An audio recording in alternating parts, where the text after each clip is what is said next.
बहुत बहुत स्वागत। सुपर 10 देख रहे हैं आप। आपके साथ मैं हूं ललित और मैं हूं अवंतिका। आइए शुरुआत करेंगे इंटरनेशनल सुपर 10 से। मॉस्को से गोवा जा रहे विमान की जामनगर एयरपोर्ट पर इमरजेंसी लैंडिंग। विमान में बम होने की खबर से मचा हड़कंप। इसी के चलते विमान की इमरजेंसी लैंडिंग हुई। बताया जा रहा है कि एटीसी को बम वाला मेल मिला था। उस मेल के बाद सभी हाई अलर्ट में आ गए। तुरंत पायलट को सूचित किया गया और गोवा जा रहे विमान को गुजरात के जामनगर एयरपोर्ट पर लैंड करवाया गया। दक्षिण कोरिया में एकोरियाक पार्किंग टावर में भीषण आग लग गई। हालांकि इस घटना में किसी के हताहत होने की खबर नहीं है। राहत की बात यह रही कि जिस समय टावर में आग लगी उस समय वहां करीब 32 लोग मौजूद थे, जिन्हें सुरक्षित बाहर निकाल लिया गया। राजधानी सोल से लगभग 330 किलोमीटर दक्षिण पूर्व में बुसान शहर में एक स्टूडियो अपार्टमेंट इमारत से सटे पार्किंग टावर में आग लगी थी। अमेरिकी राष्ट्रपति जो बाइडेन ने टेक्सास के एल पासो शहर में यूएस मैक्सिको बॉर्डर का दौरा किया। राष्ट्रपति पद संभालने के बाद बॉर्डर पर बाइडेन का यह पहला दौरा। बाइडेन ने इस दौरान सीमा पर तैनात सुरक्षाकर्मियों, स्थानीय नेताओं और अधिकारियों से बातचीत की। इसके बाद वो नॉर्थ अमेरिकन लीडर्स समिट में शामिल होने के लिए मैक्सिको सिटी चले गए। इस मौके पर टेक्सास के गवर्नर ग्रेग एबॉट ने एयरपोर्ट पर बाइडेन का स्वागत किया। इसके बाद ग्रेग ने बाइडेन को एक लेटर थमाया जिसमें उनके दौरे को फोटोशूट बताया गया। ग्रेग ने बाइडेन को सीमा पर दीवार बनाने के काम को फिर से शुरू करने के लिए कहा है। पूर्व राष्ट्रपति जायर बोल्सोनारो के सैकड़ों समर्थकों ने ब्राजील में जमकर हंगामा किया। प्रदर्शनकारियों ने पुलिस बैरिकेड्स तोड़कर कांग्रेस, राष्ट्रपति भवन और सुप्रीम कोर्ट पर धावा बोल दिया। बोल्सोनारो के समर्थकों ने सरकारी भवनों में जमकर तोड़फोड़ की है। उधर तोड़फोड़ की सूचना के बाद ब्राजील के राष्ट्रपति लुइस इनासियो लुला डा सिल्वा ने हमले की निंदा की। यमन के मध्यवर्ती प्रांत मारिब में सरकारी सुरक्षा बलों और हौती विद्रोहियों के बीच भारी संघर्ष में 13 सैनिकों की मौत हो गई। एक सैन्य सूत्र ने बताया कि अल जुबाह के दक्षिणी जिले की सीमा पर शुरू हुई लड़ाई में कई सैनिक घायल भी हुए हैं। उन्होंने बताया हौती लड़ाकों के समूहों में 3 दिशाओं से सरकारी बलों के ठिकानों की तरफ बढ़ने के बाद यह झड़प शुरू हुई। ये लड़ाई 8 घंटे तक चली। जर्मनी में 2 कथित आतंकियों को एक ऑपरेशन के बाद गिरफ्तार कर लिया गया। इन पर आरोप है कि जर्मनी में खतरनाक बायोलॉजिकल हथियारों से हमला करने वाले थे। पुलिस ने ईरान के नागरिकों को नॉर्थ रखाइन वेस्टफेलिया के इलाके से हिरासत में लिया है। दोनों इस्लामिक कट्टरपंथी थे। दोनों आरोपियों के घर से साइनाइड और राइसिन जैसे कई जहरीले केमिकल जब्त किए गए हैं। प्रोसिक्यूटर के मुताबिक खतरनाक केमिकल्स का इस्तेमाल कर रहे ये कथित आतंकी कई लोगों की जान लेना चाहते थे। ट्यूनीशिया के नौसैनिक गार्डों ने देश के तटों पर डूब रही नौकाओं से इटली जा रहे 305 अवैध प्रवासियों को बचाया है। नेशनल गार्ड के प्रवक्ता हौमिद्दीन जब्बाली ने एक बयान में कहा कि नौसैनिक गार्डों ने उप सहारा अफ्रीका के अवैध प्रवासियों द्वारा भूमध्य सागर पार करने के 8 प्रयासों को नाकाम कर दिया है। ट्यूनीशिया के अधिकारियों के मुताबिक अवैध प्रवासियों के खिलाफ आवश्यक कदम उठाए जाएंगे। पाकिस्तान के पूर्व प्रधानमंत्री इमरान खान अब नए army chief general Asim Munir से भी नाराज हो गए हैं। इमरान ने फौज और उसके चीफ पर तंज कसते हुए कहा कि पाकिस्तान की बदकिस्मती है कि हमारी फौज और उसके चीफ इतिहास से कोई सबक नहीं सीख सके।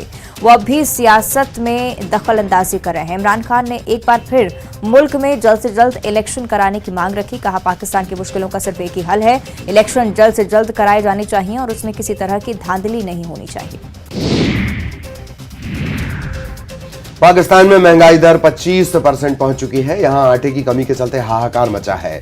सब्सिडी वाले आटे का स्टॉक खत्म हो गया। इसके चलते सरकार देश के अलग अलग हिस्सों में जनता को कम दाम पर आटे के पैकेट उपलब्ध करा रही है। आटे की किल्लत इतनी ज्यादा है कि सस्ता आटा खरीदने के फेर में 4 लोगों की जान जा चुकी है। सिंध राज्य के मीरपुर खास जिले में फूड डिपार्टमेंट की तरफ से जो ट्रक आए उसमें आटे के पैकेट देखकर भीड़ उमड़ गई। पाकिस्तानी मीडिया के मुताबिक छीना झपटी में कई लोग घायल हुए हैं। 35 साल के एक मजदूर को लोगों ने कुचल दिया। मौके पर उसकी मौत हो गई। अमेरिका का कैलिफोर्निया एक हफ्ते से आंधी तूफान का सामना कर रहा है। मौसम विभाग के मुताबिक 48 घंटे में कैलिफोर्निया में पहले से ज्यादा खतरनाक तूफान आ सकता है। 10 दिन में खराब मौसम की वजह से यहां 12 लोगों की मौत हो चुकी है। कैलिफोर्निया के गवर्नर गेविन न्यूसम ने कहा है कि हम प्रेसिडेंट जो बाइडेन से मदद मांगेंगे। इसे फेडरल इमरजेंसी घोषित किया जाना चाहिए ताकि परेशानी में फंसे लोगों की मदद की जा सके। न्यूसम ने कहा कि अगले कुछ दिन मौसम और खराब हो सकता है। चीन में कोरोना के मामले बढ़ने के साथ ही भारत, जापान और अमेरिका जैसे देशों में भी नई लहर का खतरा मंडराने लगा है। एएफपी की रिपोर्ट के मुताबिक चीन के हेनान राज्य के 89% लोग कोरोना संक्रमित हैं। यहां की आबादी 9 करोड़ 94 लाख है। इसका मतलब कि हेनान में 8 करोड़ 85 लाख लोग कोरोना की चपेट में आ गए हैं। इधर जापान में एक्सपर्ट्स ने कोरोना को लेकर वार्निंग जारी कर दी। उनका कहना है कि 15 जनवरी के बाद कोरोना के मामलों में उछाल देखा जा सकता है। और अब नेशनल सुपर 10। बिहार के कटिहार में भीषण सड़क हादसा हुआ। यहां यात्रियों से भरा एक ऑटो ट्रक से टकरा गया और इस हादसे में 7 लोगों की मौके पर ही मौत हो गई। हादसा दिघरी पुल के पास हुआ। टेम्पो पर सवार लोग कटिहार से गेड़ाबाड़ी जा रहे थे और उसी दौरान ट्रक ने टक्कर मार दी। फिलहाल राहत और बचाव कार्य जारी है। दिल्ली के कंझावाला केस के आरोपियों को सोमवार को रोहिणी कोर्ट में वीडियो कॉन्फ्रेंसिंग के जरिए पेश किया गया। रोहिणी कोर्ट ने सभी 6 आरोपियों को 14 दिनों की न्यायिक हिरासत में भेज दिया है। इससे पहले दिल्ली की एक अदालत ने आरोपियों का कथित तौर पर बचाव करने के मामले में एक अन्य आरोपी अंकुश खन्ना को शनिवार को जमानत दे दी थी। जोशीमठ को बचाने के लिए सरकार कोशिश कर रही है। वहीं इलाके में जमीन धंसने और दरार पड़ने से हुए नुकसान का आकलन करने के लिए ड्रोन से सर्वे कराने की तैयारी की जा रही है। सरकार जोशीमठ को लेकर बेहद गंभीर है। सरकार लोगों को इलाके से दूसरी जगह शिफ्ट कर रही है, लेकिन लोगों का कहना है कि अपनी मातृभूमि को कैसे छोड़ दें। सरकार ड्रोन के जरिए इलाके में नुकसान की मैपिंग करा रही है। उत्तर प्रदेश के कन्नौज में बड़ा सड़क हादसा। एक बस हादसे का शिकार हुई। हादसे में 3 लोगों की जान चली गई। 18 यात्री घायल हैं। 5 लोगों की हालत बेहद गंभीर है। घटना के बाद पुलिस मौके पर पहुंची, राहत और बचाव कार्य किया। फिलहाल हादसे की वजह की तलाश की जा रही है। जानकारी के मुताबिक दिल्ली से लखनऊ की तरफ जा रही प्राइवेट स्लीपर बस इसी बीच ठटिया थाना इलाके के पिपरौली गांव के पास यही बस हादसे का शिकार हो गई। बस में कुल 40 लोग सवार थे। कोयंबटूर में राजस्व खुफिया निदेशालय की टीम ने शारजाह से कोयंबटूर अंतर्राष्ट्रीय हवाई अड्डे पर उतरने वाले 6 यात्रियों से 2 करोड़ मूल्य का 3 किलोग्राम सोना जब्त किया है। मिली जानकारी के अनुसार डीआरआई अधिकारियों ने गुप्त सूचना के आधार पर एयर अरबिया की उड़ान से कोयंबटूर पहुंचे 6 यात्रियों को रोका। उनके पास से करीब 2 करोड़ रुपए मूल्य का 3 किलोग्राम वजनी विदेशी सोना जब्त किया गया। तो निशा शर्मा केस के आरोपी शीजान खान की जमानत याचिका पर वसई कोर्ट में सुनवाई 11 जनवरी तक टल गई है। इस मामले में शीजान खान की जमानत याचिका को वसई कोर्ट ने 11 जनवरी तक के लिए स्थगित कर दिया है। आत्महत्या मामले में तो निशा की तरफ से केस लड़ रहे वकील तरुण शर्मा का कहना है कि हमने आगे की तारीख मांगी है। हम 11 जनवरी को अदालत में अपना पक्ष रखेंगे। नोएडा के सेक्टर 10 इलाके में एक कंपनी में भीषण आग लग गई। आग लगने की जानकारी मिलते ही फायर ब्रिगेड की टीम मौके पर पहुंची और काफी मशक्कत के बाद आग पर काबू पाया गया। कंपनी में आग लगने के कारणों का पता नहीं चल पाया है। भारत की अध्यक्षता में G20 की पहली बैठक कोलकाता में शुरू हुई है। 11 जनवरी तक चलने वाली इस बैठक में विभिन्न देशों के प्रतिनिधि वित्तीय समावेशन पर वैश्विक साझेदारी इसे लेकर मंथन कर रहे हैं। पहले दिन बैठक को पश्चिम बंगाल की सीएम ममता बनर्जी ने संबोधित किया। उन्होंने कहा कि हम बंगाल में विकास को मानवीय आयाम दे रहे हैं। राजौरी में हुए आतंकी हमले के बाद लोगों की तरफ से की जा रही बीडीसी को सशक्त बनाने की मांग की जा रही है। इसके चलते पुंछ जिले के भारत पाकिस्तान नियंत्रण रेखा पर स्थित गांव सलोथरी व जलास के बीडीसी सदस्यों को सेना की तरफ से जलास फायरिंग रेंज पर बंदूक और हथियारों का प्रशिक्षण दिया जा रहा है। इस प्रशिक्षण में दर्जनों बीडीसी के सदस्य भाग ले रहे हैं। दिल्ली से भुवनेश्वर जा रही फ्लाइट में सोमवार शाम तकनीकी खराबी आ गई। इसके बाद दिल्ली एयरपोर्ट पर पूरी तरह से इमरजेंसी घोषित कर दी गई। सूत्रों के मुताबिक हाइड्रोलिक सिस्टम फेल होने की वजह से विमान उड़ान भरने के बाद वापस लौट आया। ये घटना सोमवार शाम 7:53 पर हुई। डीजीसीए सूत्रों का कहना है कि विस्तारा की फ्लाइट A320 का ग्रीन हाइड्रोलिक सिस्टम फेल होने की वजह से विमान एयर टर्न बैक में फंस गया था। विमान की सुरक्षित लैंडिंग करा ली गई। और अब रुक करेंगे स्पोर्ट्स सुपर 10 का। भारत और श्रीलंका के बीच पहला वनडे मैच आज गुवाहाटी में भारतीय समय के मुताबिक 1:30 बजे से शुरू होगा मैच। T20 सीरीज जीतकर भारत के हौसले हैं बुलंद। पहला मैच जीतकर सीरीज की जीत से शुरुआत करना चाहेंगी दोनों टीम। भारतीय टीम का घरेलू सरजमी पर वनडे में रहा अच्छा रिकॉर्ड। भारत और श्रीलंका के बीच अब तक हुए 162 one day international match. Team India को 93 मुकाबलों में मिली है जीत। 57 मैच जीतने में कामयाब रही श्रीलंकाई टीम। 11 मैचों का नतीजा नहीं निकल पाया, एक मैच रहा टाई। वनडे सीरीज से पहले ही भारत को लगा बड़ा झटका। सीरीज से बाहर हुए तेज गेंदबाज जसप्रीत बुमराह। 6 दिन पहले की थी टीम इंडिया में वापसी। बुमराह को 5 महीने पहले चोट लगी थी। बीसीसीआई के मुताबिक पूरी तरह फिट नहीं है बुमराह। पूरी तरह फिट होने में अभी और वक्त लगेगा। 25 सितंबर 2022 को बुमराह ने खेला था अपना आखिरी मैच। गुवाहाटी में श्रीलंका के खिलाफ पहले वनडे मैच से प्रेस कॉन्फ्रेंस में बोले रोहित शर्मा, कहा लगातार कई इंटरनेशनल मैच खेलना किसी भी खिलाड़ी के लिए पॉसिबल नहीं होता। तीनों फॉर्मेट खेलने वाले खिलाड़ियों के लिए ब्रेक होता है जरूरी। कहा कि मैंने T20 इंटरनेशनल क्रिकेट नहीं छोड़ा है। श्रीलंका के खिलाफ T20 सीरीज में रोहित को दिया गया था आराम। गुवाहाटी के बरसापारा क्रिकेट स्टेडियम के बाहर खिलाड़ियों की झलक पाने के लिए उमड़ी फैंस की भीड़। कप्तान रोहित शर्मा को देखकर भावुक हुआ क्रिकेट फैन। अपने छोटे क्रिकेट फैन से मिले रोहित ने उन्हें दिया ऑटोग्राफ। इस साल आईपीएल नहीं खेलने पर भी पंत को मिलेगी पूरी सैलरी। पंत को दिल्ली कैपिटल्स से मिलेंगे 16 करोड़ रुपए और सेंट्रल कॉन्ट्रैक्ट के 6 करोड़ रुपए भी देगा बीसीसीआई। इस साल दिल्ली कैपिटल्स ने पंत को 16 करोड़ रुपए में किया था रिटेन। बीसीसीआई के सेंट्रल कॉन्ट्रैक्ट लिस्ट ए में होने के कारण पंत को मिलेगी पूरी सैलरी। एक्सीडेंट होने से करीब 6 से 9 महीने क्रिकेट नहीं खेल पाएंगे पंत। साउथ अफ्रीका के ऑलराउंडर इवेन प्रिटोरियस ने 33 साल की उम्र में लिया संन्यास। इवेन प्रिटोरियस ने T20 और अन्य छोटे प्रारूपों पर ध्यान देने के लिए तुरंत प्रभाव से अंतर्राष्ट्रीय क्रिकेट से संन्यास ले लिया। प्रिटोरियस ने साल 2016 में डेब्यू किया था। प्रिटोरियस ने दक्षिण अफ्रीका के लिए 30 T20, 27 एक दिवसीय अंतर्राष्ट्रीय और 3 टेस्ट मैच खेले। 21 जनवरी को होगा छत्तीसगढ़ के रायपुर में पहली बार एक दिवसीय अंतर्राष्ट्रीय क्रिकेट मैच। रायपुर के शहीद वीर नारायण सिंह अंतर्राष्ट्रीय स्टेडियम में होगा भारत और न्यूजीलैंड के बीच मुकाबला। 19 जनवरी को रायपुर पहुंचेगी दोनों टीमें। मैच के लिए रायपुर में तैयारियां जारी। कड़ी सुरक्षा के बीच होगा मैच। रायपुर में होने वाले मैच के लिए 11 जनवरी को शाम 4 बजे से शुरू होगी ऑनलाइन बुकिंग। पेटीएम से हो सकेगी ऑनलाइन टिकट। शुरू के 3 दिन बुक टिकट लोगों के घरों तक पहुंचेंगे। छात्रों के लिए 300 रुपए की दर निर्धारित। 21 जनवरी को रायपुर के शहीद वीर नारायण सिंह अंतर्राष्ट्रीय स्टेडियम में होने वाले मैच के लिए 1500 विद्यार्थियों के लिए 300 रुपए में दिया जाएगा टिकट। खेल प्रेमियों के लिए बनाए जाएंगे टिकट काउंटर।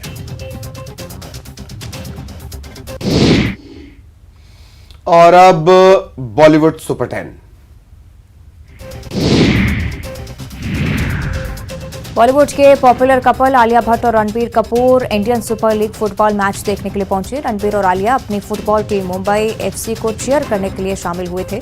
इस दौरान दोनों एक दूसरे का हाथ थामे हुए नजर आए। रणबीर कपूर को फुटबॉल का काफी शौक है। आईएफएल की शुरुआत के दौरान रणबीर ने मुंबई की फुटबॉल टीम को खरीदा था।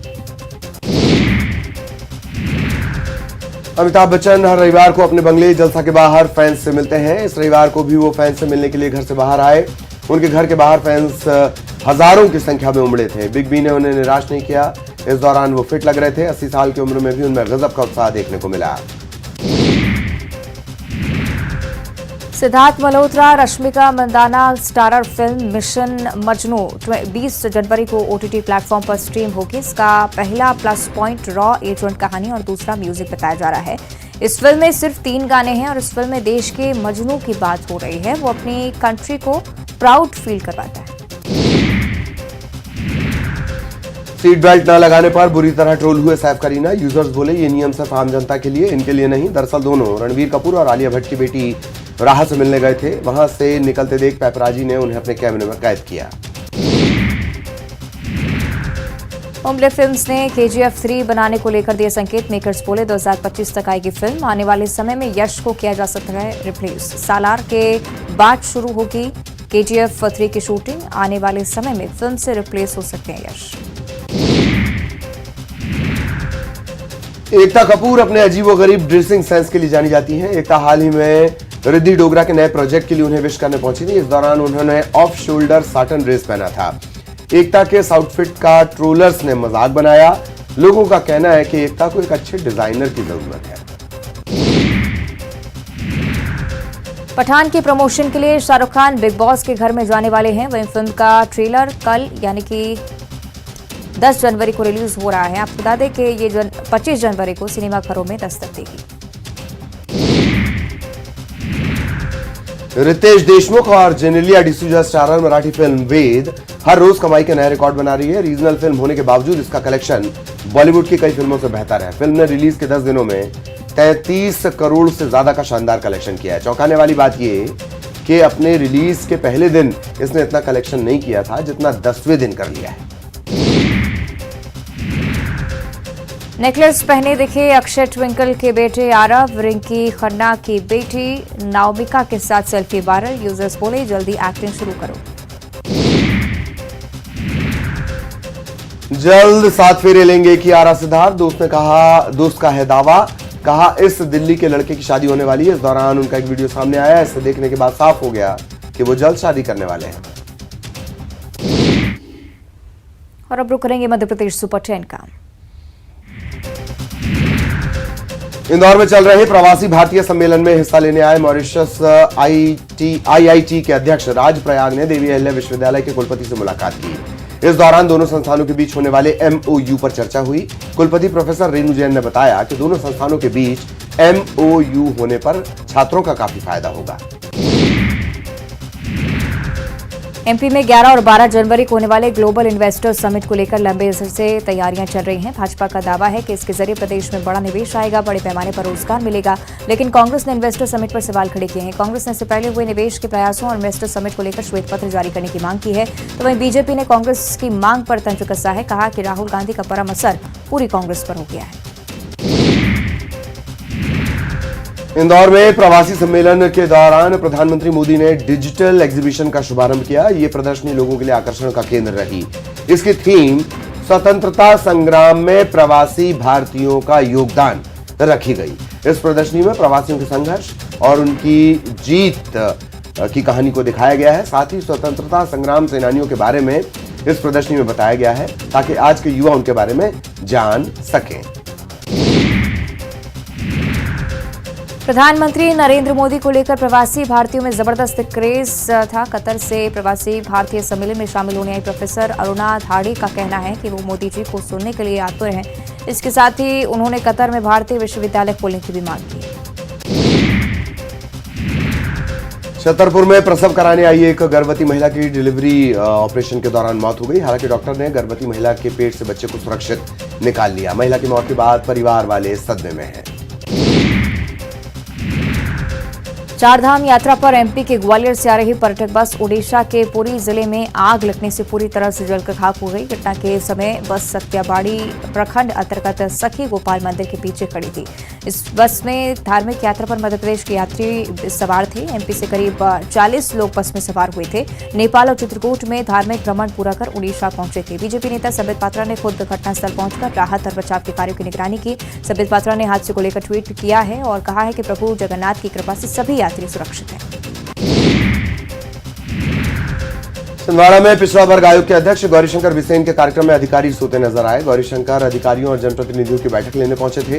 वो भाषण देते रहे, अधिकारी सोते रहे। मामला अमरवाड़ा का है। भाषण के दौरान एसडीएम मनोज प्रजापति मंच पर ही नींद लेते नजर आए। नर्मदापुरम के सुहागपुर के निभौरा गांव में एक स्कूल बस के आगे बाघ आ गया, जिसके बाद स्कूल बस में सवार बच्चे पहले तो डर गए, लेकिन फिर बाघ को देखने के लिए बच्चों की उत्सुकता बढ़ गई। हालांकि ड्राइवर ने अपनी समझदारी दिखाते हुए बस धीमी गति में पार की और उसके बाद बाघ को जंगल की ओर जाने का रास्ता दिया। गांव के खेतों में भी टाइगर को कई बार घूमते देखा गया है। ग्रामीणों ने जिसकी सूचना वन विभाग को दे दी है। सिवनी के पेंच टाइगर रिजर्व में बाघों के कुनबे में इजाफा हुआ है। एक बार फिर पेंच टाइगर रिजर्व में बाघ शावकों की किलकारी सुनाई दी। दरअसल सुबह सफारी के दौरान एक बाघिन और उसके 4 नन्हे शावक देखे गए। चारों शावक अपनी मां के साथ सड़क पार कर रहे थे, तभी किसी पर्यटक ने इनका वीडियो बना लिया। बाघिन के साथ देखे गए शावकों की उम्र 2 से 3 महीने बताई जा रही है। भोपाल से सीहोर तक ग्रीन कॉरिडोर बनाया गया। इंदौर तक मानव अंग को पहुंचाया गया है। अरेरा कॉलोनी के एक निजी अस्पताल से सीहोर तक ग्रीन कॉरिडोर बना, क्योंकि अरेरा कॉलोनी से फंडा टोल नाका तक बहुत ट्रैफिक रहता है, इसलिए ग्रीन कॉरिडोर बनाना। एम्बुलेंस ने 35 किलोमीटर की दूरी मात्र 30 मिनट में तय कर ली। फिर इस मानव अंग को किसी की जान बचाने के लिए इंदौर भेजा गया। और अब छत्तीसगढ़ सुपर 10। मिशन 2023 को लेकर बीजेपी की बैठकें लगातार जारी हैं। राजनांदगांव में भारतीय जनता पार्टी के पदाधिकारी बैठक के दूसरे दिन प्रदेश अध्यक्ष अरुण साफ ने राज्य सरकार पर निशाना साधा। उन्होंने कहा कि आगामी विधानसभा चुनाव में भाजपा को बहुमत मिलेगी। भूपेश बघेल सरकार पर निशाना साधते हुए अरुण साफ ने कहा कि गंगाजल हाथ में लेकर कसम खाने वाली सरकार ने एक भी वादा पूरा नहीं किया, जिसका खामियाजा इन्हें 2023 के चुनाव में भुगतना पड़ेगा। राजनांदगांव में बीजेपी की बैठक पर कांग्रेस प्रदेश अध्यक्ष मोहन मरकाम ने निशाना साधा। उन्होंने कहा कि इस तरह की बैठकों से बीजेपी को कोई लाभ नहीं मिलेगा। जनता सब समझती है, सरकार की योजनाओं का लाभ विधानसभा चुनाव में कांग्रेस को मिलेगा। प्रदेश में फिर से कांग्रेस की सरकार बनेगी। मिशन 2023 को ध्यान में रखते हुए कांग्रेस ने अपनी तैयारियां शुरू कर दी हैं। इसी क्रम में दुर्ग ग्रामीण विधानसभा में कांग्रेस कार्यकर्ता सम्मेलन का आयोजन किया गया। आयोजन में दुर्ग ग्रामीण विधानसभा के विधायक और प्रदेश के गृह मंत्री ताम्रध्वज साहू भी शामिल हुए, जहां उन्होंने मिशन 2023 के लिए कार्यकर्ताओं को पूरी तरह से तैयार होने की अपील की।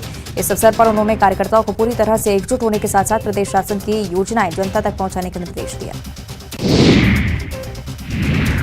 रायगढ़ नगर निगम के वार्ड क्रमांक 27 में उपचुनाव को लेकर मतदान हुआ। लगभग 55% मतदान हुआ। वोटों की गिनती 12 जनवरी को होगी। सभी पार्टियों ने अपनी अपनी जीत का दावा किया है। मतगणना का इंतजार किया जा रहा है। उपचुनाव में भाजपा, कांग्रेस, जनता जोगी, बहुजन समाज पार्टी के साथ साथ एक निर्दलीय प्रत्याशी भी मैदान में है। मुंगेली जिले के अचानकमार टाइगर रिजर्व के जंगल में बैगा आदिवासियों के मेले के लिए जन मितान शिविर का आयोजन किया गया। जिला प्रशासन की इस पहल से अभाव मिटी रहे भोले भाले बैगा आदिवासियों को शासन की तमाम योजनाओं का लाभ दिलाया गया। जहां कलेक्टर समेत जिले के कई अधिकारी शिविर में मौजूद रहे। इस दौरान शिविर में तकरीबन 1500 पंजीयन हुए, जिनकी आयुष्मान से लेकर राशन कार्ड तक की भी सभी समस्याएं दूर की गई। अपनी मांगों को लेकर सर्व विभागीय संविदा कर्मचारियों ने 16 जनवरी से आंदोलन पर जाने का ऐलान किया है। 16 से 20 जनवरी तक जिला मुख्यालय में धरना दिया जाएगा। सर्व विभागीय संविदा कर्मचारी संघ के कार्यकारी अध्यक्ष ने चेतावनी दी है कि अगर 26 जनवरी तक उनकी मांग पूरी नहीं हुई तो 30 जनवरी से 45,000 से ज्यादा कर्मचारी एक साथ अनिश्चितकालीन आंदोलन पर जाने की तैयारी कर रहे हैं। आंगनबाड़ी कार्यकर्ता और सहायिका संघ ने एक बार फिर आंदोलन की चेतावनी दी है। कांकेर जिले के आंगनबाड़ी कार्यकर्ताओं का आरोप है कि राज्य सरकार लगातार आंगनबाड़ी कार्यकर्ता और सहायिका की मांगों को अनसुना कर रही है। चुनाव के पहले सरकार ने वेतन कलेक्टर दर पर किए जाने की घोषणा की थी, जिसे अब तक पूरा नहीं किया गया है। इन सभी मांगों को लेकर आंगनबाड़ी कार्यकर्ता कांकेर कलेक्ट्रेट में पहुंचकर ज्ञापन सौंपती नजर आई।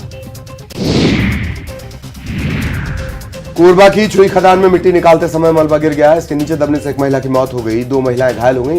इलाज के लिए इन्हें अस्पताल में भर्ती करवाया गया। दरअसल रामपुर चौकी इलाके के करमंदी और बेंदर कोना में अवैध रूप से मिट्टी निकालने का काम चलता है। मिट्टी निकालने के दौरान यह हादसा हुआ। एक महिला की मौत हो गई। सूचना पर पहुंची रामपुर पुलिस ने शव को पोस्टमार्टम के लिए भेज दिया है। और इसी के साथ बुलेटिन में इतना ही। नमस्कार।